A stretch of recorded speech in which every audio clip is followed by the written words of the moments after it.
तो वही खबर आपको पटना से बताते चले, जहां सम्राट चौधरी की कैबिनेट का शपथ ग्रहण समारोह संपन्न हो चुका है। तो ये बता दें कि श्रवण कुमार, निशांत, दिलीप जायसवाल, लेसी सिंह, विजय सिन्हा ने शपथ ली है। इसके साथ ही रामकृपाल यादव, अशोक चौधरी, नीतीश मिश्रा, मिथिलेश तिवारी, संजय टाइगर ने भी शपथ ली है। श्रेयसी सिंह, रत्नेश सदा, लखविंदर पासवान, इंजीनियर कुमार, शैलेंद्र, नंद किशोर राम, रामचंद्र प्रसाद, अरुण शंकर प्रसाद ने भी शपथ ली है। इसके साथ ही शपथ ग्रहण समारोह में मदन सैनी, श्वेता गुप्ता, भगवान सिंह कुशवाहा, दामोदर रावत, बुलो मंडल, सुनील कुमार, शीला मंडल, जमा खान ने भी शपथ ली। एलजेपीआर से संजय पासवान और संजय सिंह बने मंत्री। हम से संतोष सुमन और आरएलएम से दीपक प्रकाश ने शपथ लिया।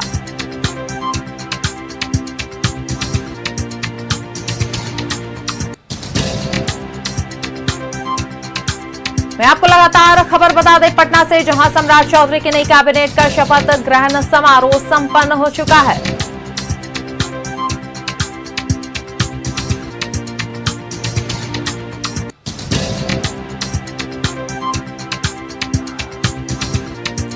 तो आपको लगातार अपडेट्स दे रहे थे पटना से, आपको तस्वीरें भी दिखा रहे थे पटना के गांधी मैदान से, जहां ऐतिहासिक गांधी मैदान से आज का दिन बिहार के लिए काफी ऐतिहासिक रहा है।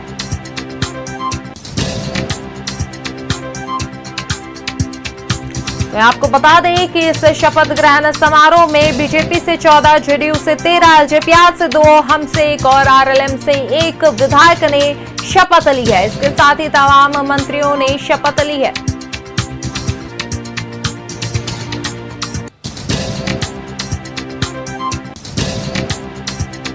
मैं आपको लगातार ये तस्वीरें भी दिखा रहे हैं और लगातार अपडेट्स और खबर आपको बता रहे हैं पटना से, जहां पटना का दिन काफी ऐतिहासिक रहा है, बिहार के लिए काफी ऐतिहासिक रहा है। तो वहीं बिहार वासियों को अब उम्मीद है कि सम्राट चौधरी के नए कैबिनेट विस्तार के बाद जो है बिहार के हित में काफी कुछ काम किया जाएगा।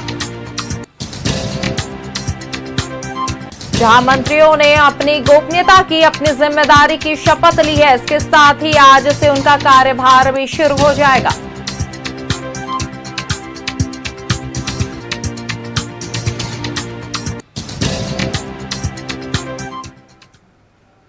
और अब सीधा रुख करते हैं पटना का, जहां से हमारे स्टेट है नीलकमल हमारे साथ जुड़ गए हैं। जी नीलकमल, आज काफी ऐतिहासिक दिन रहा है बिहार के लिए, जहां जो सम्राट कैबिनेट का विस्तार हुआ और तमाम जो दिग्गज हैं उन्होंने शपथ ग्रहण किया है।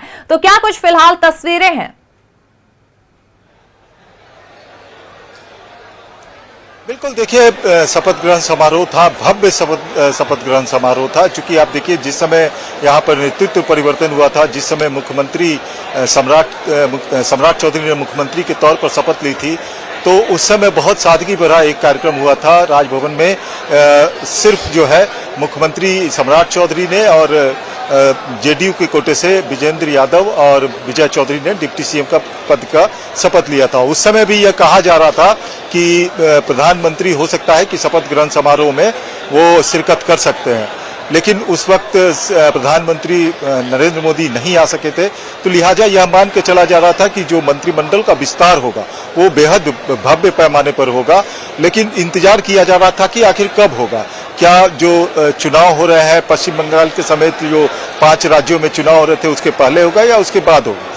तो ऐसा अनुमान लगाया जा रहा था कि 30 तारीख तक हो सकता है कि मंत्रिमंडल का ये 30 अप्रैल तक विस्तार हो सकता है, लेकिन अंतोगत्वा यह तय किया गया कि जो 5 राज्यों के चुनाव परिणाम आ जाएंगे उसके बाद यह किया जाएगा, यहाँ मंत्रिमंडल का विस्तार किया जाएगा। तो 7 तारीख तय किया गया और प्रचंड जीत के बाद, पश्चिम बंगाल में प्रचंड जीत, असम में प्रचंड जीत और पुडुचेरी में सरकार बनाने के बाद पटना में प्रधानमंत्री नरेंद्र मोदी इन सभी राज्यों में जीतने के बाद पहली बार पटना पहुंचे प्रधानमंत्री। यहाँ पर भव्य स्वागत किया गया, उनके नेतृत्व में बड़ी जीत जो मिली पूरे 3 राज्यों में, उसके लिए उनको धन्यवाद दिया गया। और साथ ही साथ यहाँ पर किया है एनडीए के सरकार ने, तो ये एक मैसेज है पश्चिम बंगाल के लिए भी।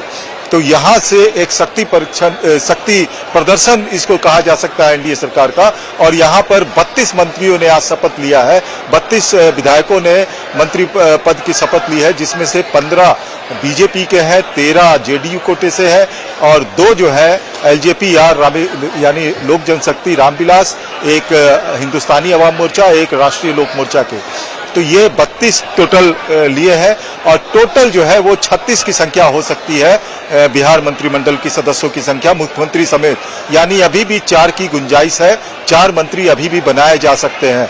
तो अभी आगे 4 में किसका नाम आता है यह भी देखना जरूरी होगा। लेकिन यहाँ पर एक बातें चल रही थी, आपको बता दें कि ये जो पूरा बना हुआ था, मंच बना हुआ था, मंच के सामने जितने नेता बैठे हुए थे, बाकी जो लोग बैठे हुए थे, मंगल पांडे के मंत्रिमंडल में सदस्य नहीं होने पर उन्हें बहुत ज्यादा आश्चर्य हो रहा था, क्योंकि पश्चिम बंगाल में प्रचंड जीत मिली है। पश्चिम बंगाल के प्रभारी थे मंगल पांडे, जो बिहार में स्वास्थ्य मंत्री हुआ करते थे, और वो प्रचंड जीत मिली है, तो उनका दावा तो बनता था यहाँ, लेकिन मंत्रिमंडल में उनको स्थान नहीं मिला। तो लगा कि उनको क्या हुआ कि मंगल पांडे नहीं आए, लेकिन जो हमें सूत्र बता रहे हैं कि उन्हें बहुत बड़ी मतलब कि जो जीत मिली है पश्चिम बंगाल में, उसका बहुत बड़ा तोहफा मंगल पांडे को मिलने जा रहा है।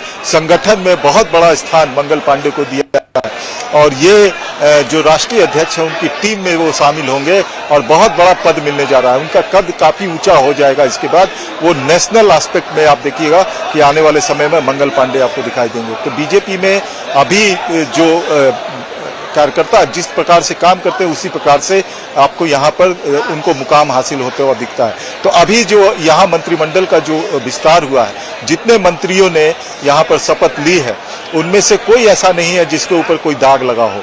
अब जो नए चेहरे भी आए हैं उन्हें भी उसी प्रकार से काम करना पड़ेगा, क्योंकि बीजेपी के पहली बार यहाँ पर मुख्यमंत्री बना है और बीजेपी के हाथों में सत्ता आई है। तो ऐसे में उन्हें एक नीतीश कुमार ने जो लकीर खींची थी, जो विकास का पैमाना यहाँ पर और जो विकास की रफ्तार बनाई थी, बीजेपी को अगर सिद्ध करना है तो अपने आप को कहीं आगे निकलना पड़ेगा। नीतीश कुमार नहीं बल्कि अपनी लकीर को पड़ेगा। इसी लिहाज से इस मंत्रिमंडल का गठन किया गया है। ऐसे ऐसे लोगों को लाया गया है। आपको मैंने बताया था पहले भी दर्शकों को कि इसमें देखिएगा युवा चेहरे ज्यादा नजर आएंगे, तो युवाओं की संख्या ज्यादा है इसमें। आप कई बार आप देखिए कई बार ऐसे इस बार ऐसे कई मंत्री बने हैं जो पहली बार जीत के आए हैं। तो ये भी आप देखिए कि उनके ऊपर भरोसा कर रही है पार्टी कि वो मंत्री पद संभालेंगे और पूरे ढंग से अच्छे से और जनता के लिए काम करेंगे, तो दाग नहीं लगे और बेहतर तरीके से काम हो, ऐसे मंत्रिमंडल के सदस्यों को चुना गया है। और ये सम्राट कैबिनेट आगे चल के किस तरह से काम करेगा यह तो आने वाला वक्त ही बताएगा, लेकिन पोर्टफोलियो किस हिसाब से दिया जाता है। आप देखिए मिथिलेश तिवारी जो फायर ब्रांड का नीलकमल, आप बने रहेंगे हमारे साथ, हम आगे भी आपसे तमाम अपडेट्स लेते रहेंगे। कि राजधानी पटना के गांधी मैदान में आयोजित भव्य शपथ ग्रहण समारोह में कुल 32 नेताओं ने मंत्री पद की शपथ ली है। इस विस्तार के साथ ही एनडीए सरकार ने आगामी विधानसभा चुनाव से पहले बड़ा सामाजिक और राजनीतिक संदेश देने की कोशिश की है। नई कैबिनेट में भारतीय जनता पार्टी और जनता दल यूनाइटेड के बीच संतुलन साफ तौर पर देखने को मिला। भाजपा कोटे से 15 नेताओं को मंत्री बनाया गया, जबकि जेडीयू के खाते से 13 मंत्री गए। इसके अलावा लोक जनशक्ति पार्टी रामविलास से 2 नेताओं को मंत्री पद मिला है। वहीं हिंदुस्तानी आवाम मोर्चा से 1 और उपेंद्र कुशवाहा की पार्टी से 1 नेता को मंत्री बनाया गया है। इस बार के कैबिनेट विस्तार की सबसे बड़ी खासियत कि नए चेहरों की एंट्री रही। जेडीयू की ओर से 3 नए नेताओं को मौका दिया गया है और उनमें निशांत कुमार, बुलो मंडल और श्वेता गुप्ता का नाम शामिल है। खासकर श्वेता गुप्ता को मंत्री बनाकर पार्टी ने महिला प्रतिनिधित्व को मजबूती देने का संदेश दिया है। वहीं भाजपा ने भी 4 नए चेहरों को भरोसा जताया है। साथ ही मिथिलेश तिवारी, रामचंद्र पासवान, नंदकिशोर राम और इंजीनियर शैलेंद्र को पहली बार मंत्री पद की जिम्मेदारी मिली है। भाजपा ने इस चयन के लिए जरिए अलग अलग सामाजिक वर्गों को साधने की कोशिश की है। कैबिनेट विस्तार में जातीय समीकरण पर विशेष ध्यान दिया गया है।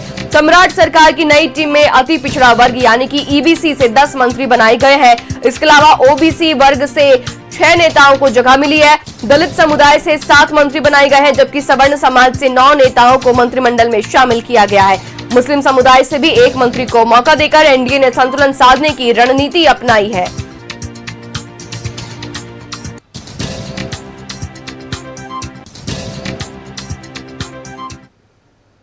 और ज्यादा जानकारी के लिए रुख करेंगे नीलकमल जी का स्टेट हेड है हमारे साथ सीधे पटना से जुड़ रहे हैं।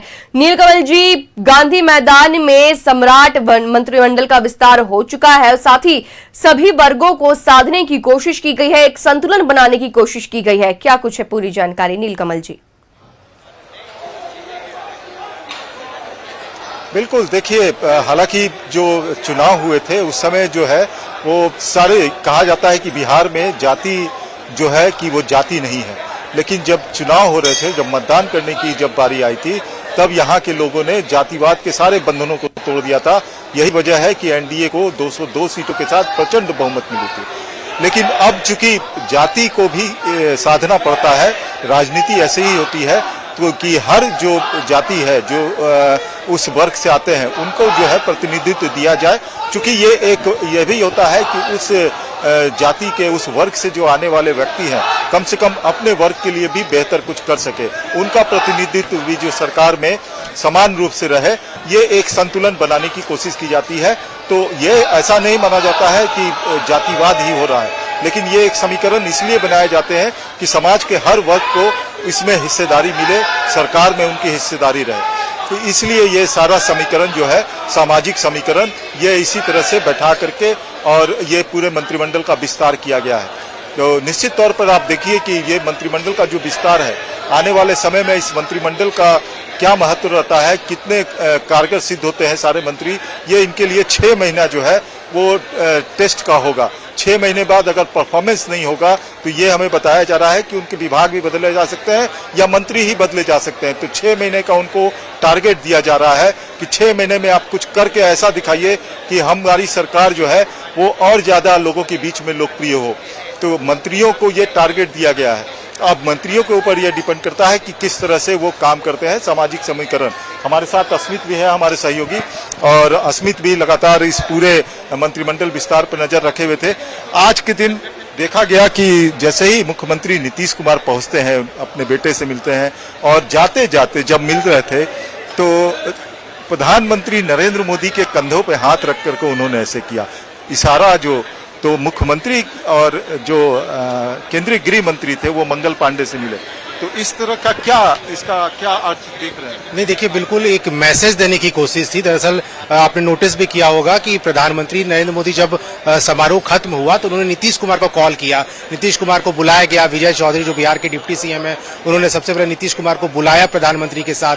प्रधानमंत्री ने हाथ पकड़ा नीतीश कुमार का और फिर उन्होंने नीतीश कुमार ने कंधे पर ऐसे हाथ रखा प्रधानमंत्री मोदी का। तो एक तरह से एक मैसेज देने का कोशिश था कि बहुत एकजुटता के साथ आने वाले समय में भी एनडीए बहुत अच्छे तरीके से बिहार में काम करेगा,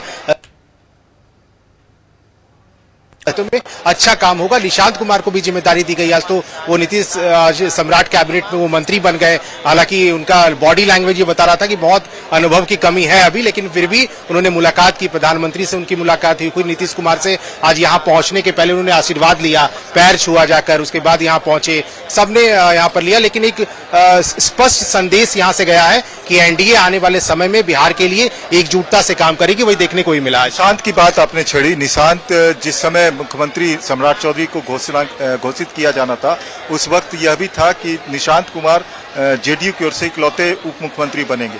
लेकिन यह घोषणा होने के ठीक 1 घंटे पहले निशांत कुमार ने कहा था कि वो कोई पद नहीं लेना चाहते। पहले वो 6 महीने पूरे बिहार का भ्रमण करेंगे, कार्यकर्ताओं से मिलेंगे, लोगों से मिलेंगे, उसके बाद ही वो सक्रिय राजनीति में आएंगे। लेकिन कल यह पता चला कि उनके ऊपर बहुत सारे नेताओं ने उनको समझाया, उसके बाद उनके ऊपर प्रेशर भी दिया गया कि नहीं, आप जब तक मंत्री नहीं बनेंगे आपके यात्रा का कोई मतलब नहीं बनेगा। तो मंत्री बनने के बाद आप यात्रा करेंगे तो आपके बात का महत्व भी रहेगा लोगों के बीच में। क्या लगता है कि नहीं सर, बहुत प्रयास किया गया निशांत को मनाने का। यहाँ तक कि कल दोपहर 1 बजे मेरी खुद संजय गांधी जो जेडीयू के एमएलसी हैं, नीतीश के बहुत करीबी माने जाते रहे, उनसे मेरी बात हो रही थी। 1 बजे तक उन्होंने ये कहा कि निशांत अभी तक मानने को तैयार नहीं है, उनको हम लोग लगातार समझा रहे हैं। मैंने उनसे पूछा था कि आप चाहते हैं, उन्होंने कहा कि सिर्फ मैं नहीं, पूरा जेडीयू खेमा ये चाहता है कि निशांत कुमार मंत्री बने, बिहार में सम्राट कैबिनेट का हिस्सा बने, लेकिन वो मान नहीं रहे हैं। लेकिन उसके बाद ही देर शाम आपने भी ये कंफर्म किया था कि निशांत कुमार कैबिनेट में शामिल होंगे, वो मंत्री का शपथ लेंगे। हमने ब्रेक भी किया, तो समझाया बहुत गया, प्रयास किया गया, जेडीयू के सीनियर लीडर्स ने समझाया। और खबर यह है कि ललन सिंह का उसमें बहुत योगदान रहा है। ललन सिंह ने बहुत समझाया निशांत को, तभी वो राजी हुए हैं और आज उन्होंने शपथ भी लिया है कैबिनेट में। अच्छा, आज के जो मंत्रिमंडल का विस्तार हुआ है, इसमें क्या खास नजर आया आपको और ये जरा दर्शकों को बताइए। नहीं सर, देखिए कैबिनेट में खासतौर पे बिहार में जब भी कैबिनेट विस्तार होता रहा है, हमने देखा है कि जातीय समीकरण का बहुत ख्याल रखा है। चाहे एनडीए हो या फिर कोई अन्य दल जब बनते हैं, कि कोई भी घटक दल से मंत्री बनाया जाता है, तो उसमें जातीय समीकरण को बहुत देखा जाता है कि बिहार में कौन से जाति से किसको अगर विधायक को मंत्री बनाया जाए तो उसका वोट जो है फायदा मिलेगा बिहार में आने वाले समय में। तो ये भी देखा गया। और दूसरी ये बात है कि बहुत नए चेहरों को भी मौका मिला है, जैसे दामोदर रावत जो झाझा विधानसभा से नेतृत्व करते हैं, उनको इस बार जिम्मेदारी मिली है। बुलो मंडल, इंजीनियर सैलेंट जो बीरपुर इलाके से विधायक चुनकर आते हैं। तो ऐसे तमाम विधायक, नंदकिशोर राम पहली बार जीत कर आए हैं। हाँ, पहली बार जीत कर आए। उन्हें तो खुद विश्वास नहीं था। सुबह हमारे सहयोगी अभिषेक ने बात किया है उनसे, उन्होंने कहा तो मुझे तो कुछ जानकारी ही नहीं थी, बीजेपी ने ये बताया नहीं रात तक मुझे कि मंत्री बनना है। सुबह सुबह फोन कॉल आया, तब मैं दौड़ा यहाँ पहुंचा हूँ मंत्री बनने के लिए। तो बहुत अचानक। और दर्शकों को एक जानकारी और दे दें, नंदकिशोर राम वो उस वक्त चर्चा में आए थे जिस वक्त कयास लगाए जा रहे थे कि बिहार का अगला मुख्यमंत्री कौन होगा। तो नंदकिशोर राम का नाम जो है वो पहली बार चर्चा में आया था। वो हमें जो मेरे बीजेपी के सूत्र हैं, दिल्ली से जो सूत्र है, उन्होंने मुझे जानकारी दी थी कि नंदकिशोर राम भी मुख्यमंत्री पद के लिए दावेदार हो सकते हैं, क्योंकि उनके नाम की चर्चा दिल्ली में हो रही थी। तभी हमने चूंकि ये पुष्ट खबर नहीं थी इसलिए हमने नहीं, लेकिन हम लोग आपस में चर्चा किए थे और जब पुष्टि नहीं हुई उनसे, हमारी बात भी हुई थी नंदकिशोर राम से, तो उन्होंने हंसते हुए टाल दिया था। हमने पूछा था कि आप पट्टा में हैं, तो बोले कि नहीं, हम अपने क्षेत्र में अभी निकल चुके हैं। जब हमने उनसे ये बातें की थी कि आपका नाम चल रहा है, तो हंसते हुए उन्होंने टाल दिया था कि अरे ये सब गॉसिप्स है। लेकिन वो नाम चल रहा था उनका, और देखिए आज मंत्रिमंडल में शामिल भी हो गए। तो अब देखिए ये एक शक्ति परीक्षण भी कहा जा सकता है यहाँ पर अश्मित, कि शक्ति परीक्षण हुआ है। बंगाल में प्रचंड जीत मिली है, असम में प्रचंड जीत मिली है, पुडुचेरी में फिर से एनडीए की सरकार बनी है, लेकिन प्रधानमंत्री तीनों जीत के बाद पहली बार बिहार की धरती पर पहुंचे। और उन्होंने कहा था कि शपथ ग्रहण में तो बंगाल जाएंगे ही, लेकिन इस प्रचंड जीत के बाद बिहार की धरती से, बुद्ध की धरती से, चाणक्य की धरती से प्रधानमंत्री ने एक आगाज किया है, मंत्रिमंडल का विस्तार किया है। तो ये मंत्रिमंडल का विस्तार ये चैलेंजिंग है। 6 महीने का वक्त दिया गया सभी मंत्रियों को। तो क्या लगता है कि जो चेहरे हैं वो 6 महीने में चैलेंजिंग भी है, और जो पुराने चेहरे हैं उन पे तो भरोसा किया ही गया है। अब देखना ये है कि नए कमर जो हैं, जो नए मंत्री इस बार बन रहे हैं, जैसे जो युवा चेहरे हैं, वो लोग कैसे काम करते हैं। और दूसरी बड़ी बात जो हमने बताया है, मंगल पांडे का इस बार नाम कट गया है, यानी वो मंत्री नहीं बन रहे हैं, लेकिन कोई बड़ी जिम्मेदारी उन्हें मिलने जा रही है। नहीं, देखिए ये आप देखे होंगे कि यहाँ पर जिस वक्त मंगल पांडे सबसे साइड में, एक और बात जोड़ दूं, मंगल पांडे जैसे ही मन से वहां पर वो गृह मंत्री अमित शाह से मुलाकात कर रहे थे, अमित शाह ने सबसे हाथ मिलाया, लेकिन मंगल पांडे ऐसे शख्स थे जिन्हें गृह मंत्री ने गले लगाया, पीछे पीठ पे हाथ थपथपाया। और ये एक बड़ा मैसेज है कि मंगल पांडे को हमें सूत्र से जानकारी मिल रही है, हम दर्शकों को भी दे देते हैं अस्मित, कि सूत्र से जो जानकारी मिल रही है, मंगल पांडे चूंकि ये बंगाल के प्रभारी भी थे, बंगाल में उन्होंने बहुत मेहनत की, लगातार 4 साल से वो बंगाल में मेहनत कर रहे थे। प्रचंड जीत के पीछे मंगल पांडे का भी हाथ है। उन्होंने संगठन को खड़ा किया, जहां संगठन नहीं था वहां धीरे धीरे हर बूथ पर उन्होंने कार्यकर्ताओं को खड़ा किया। ये प्रचंड जीत मिली है, तो प्रभारी का दायित्व जो है उन्होंने बखूबी निभाया। ऐसे में जो बिहार के स्वास्थ्य मंत्री मंगल पांडे थे, तो उन्हें मंत्रिमंडल में जगह नहीं दिया जाएगा, ऐसा हो नहीं सकता, क्योंकि उनको बहुत ऊपर ले जाना है। उनको संगठन में ऐसा काम दिया जाना है कि बहुत कम ही लोग उस जगह पे पहुंच सकते हैं। तो मंगल पांडे उनमें से एक नाम होगा जो बिहार से फिर राष्ट्रीय फलक पर आप देखेंगे कि एक तो गए नितिन नवीन, दूसरे मंगल पांडे होंगे जो राष्ट्रीय फलक पर पूरे देश में आप बीजेपी के लिए वो काम करते नजर आएंगे। तो उनको बहुत बड़ा कद दिया जा रहा है। बिल्कुल मिल सकता है बड़ा कद, और बड़ा उन्हें कुछ बड़ी जिम्मेदारी मिलने जा रही है, क्योंकि मंगल पांडे का नाम जब आता है तो मुझे लगता है स्वास्थ्य मंत्री का जब नाम बिहार में लिया गया तो स्वास्थ्य मंत्री के तौर पर लोग मंगल पांडे को बहुत अच्छे तरीके से जानते हैं, और काम भी किया है उन्होंने। स्वास्थ्य के क्षेत्र में बहुत अच्छा काम किया है। बंगाल के प्रभारी नियुक्त किए गए थे, तब से लेकर के बंगाल में जब चुनाव हुए प्रचंड जीत हासिल की प्रधानमंत्री नरेंद्र मोदी की पार्टी, भारतीय जनता पार्टी ने। तो मंगल पांडे को आने वाले समय में कुछ जिम्मेदारी मिलेगी। एक चीज है कि विजय कुमार सिन्हा को लेकर के कई तरह की गॉसिप्स किए जा रहे थे यहाँ, कि विजय सिन्हा का पत्ता साफ हो जाएगा, मुख्यमंत्री से उनकी पटती नहीं है, मुख्यमंत्री बनना चाहते थे, उनका मंत्रिमंडल में जगह नहीं मिलेगा, ये सब गॉसिप्स। लेकिन आप देखिए कि पहले 5 मंत्रियों ने जो शपथ लिया उसमें विजय सिन्हा भी थे, उनका कद बढ़ाया गया है। अब पोर्टफोलियो कौन सा मिलता है ये भी देखना दिलचस्प होगा, समय का लेकिन इंतजार है, पोर्टफोलियो भी फाइनल हो जाएगा। बिल्कुल, लेकिन जो गॉसिप्स चला रहे थे, जो विपक्ष के द्वारा कहा जा रहा था कि जो फ्रिक्शन है, वो फ्रिक्शन आज दिखा नहीं कहीं। नहीं, विजय सिन्हा बिल्कुल उनको जिम्मेदारी मिली है और फिर से वो मंत्री बनाए गए हैं सम्राट कैबिनेट में इस बार। और इस बार देखना होगा कि कौन सा बड़ा विभाग उनको मिलता है, क्योंकि विजय सिन्हा उप मुख्यमंत्री रहे हैं नीतीश कैबिनेट में। अब क्योंकि उप मुख्यमंत्री बनाया नहीं गया, सम्राट चौधरी मुख्यमंत्री हैं, जिम्मेदारी मिली है मंत्री पद की, लेकिन अहम ये होगा कि विजय सिन्हा को कौन सा वो विभाग मिलता है। गृह विभाग को लेकर बहुत चर्चा है कि देखिए, भूमि राजस्व में भूमि सुधार विभाग में जिस तरह से उन्होंने काम किया, जिस तरह से जनता के बीच में अपनी पैठ उन्होंने बनाई, जिस तरह से अधिकारियों पर और पदाधिकारियों पर उन्होंने कार्रवाई की। अब बीच में गॉसिप्स हुआ था कि उनके द्वारा उठाए गए कदम, जितने को उन्होंने सस्पेंड किया था सबको रिस्टोर कर दिया गया, लेकिन और जितने भी ये थे सारा स्ट्राइक पे चले गए थे, बहुत सारी बातें हुई थी। लेकिन जो जनता को पसंद है वही काम विजय सिन्हा कर रहे थे। चूंकि ये जो उनको निलंबन वापस लिया गया, ये एक था कि अभी चूंकि सेंसस का काम चल रहा था, सेंसस के काम में अधिकारी या पदाधिकारियों की, कर्मचारियों की जरूरत है, उसी कारण से उनका जो ये सस्पेंशन वापस लिया गया था। लेकिन जो चार्जेस लगे हुए हैं वो चार्जेस खत्म नहीं हुए उनके, तो उनके ऊपर जो आरोप लगाए जा रहे थे कि इस वजह से खटास हो गया है, सम्राट चौधरी ने वापस लिया, ऐसी बात नहीं थी।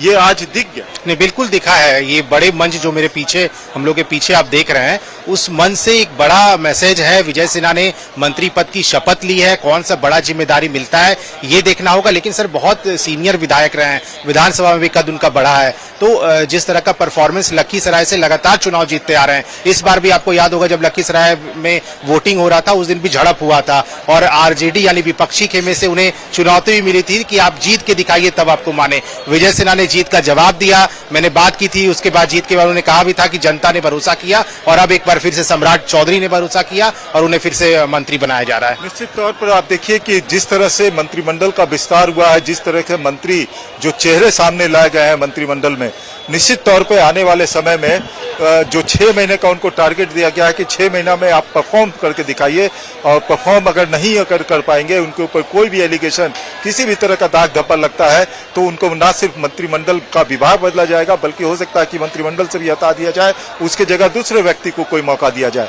तो ये पूरा जो है अब कवायद शुरू है। चूंकि बीजेपी के पहली बार यहाँ पर मुख्यमंत्री सम्राट चौधरी बने हैं, तो उनके सामने एक बहुत बड़ी चुनौती है कि उनके मंत्री ढंग से काम करे, विभाग जो उनको दिया जा रहा है वो विभाग बेहतर तरीके से काम करे, जो बैकलॉग है, जो लोगों को परेशानी होती है वो परेशानी दूर हो, त्वरित कार्रवाई हो। आप देखिए कि बहुत सारे आमूलचूल परिवर्तन हुए हैं।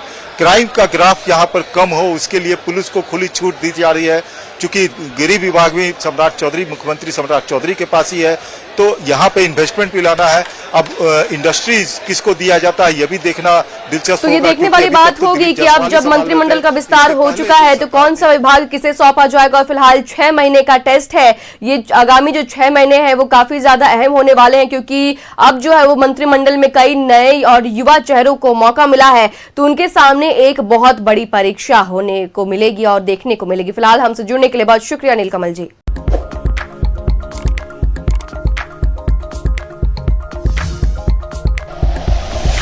Like and share videos, subscribe करें हमारा चैनल और प्रेस करें बेल आइकॉन। न्यूज़ 11 भारत, सच है तो दिखेगा।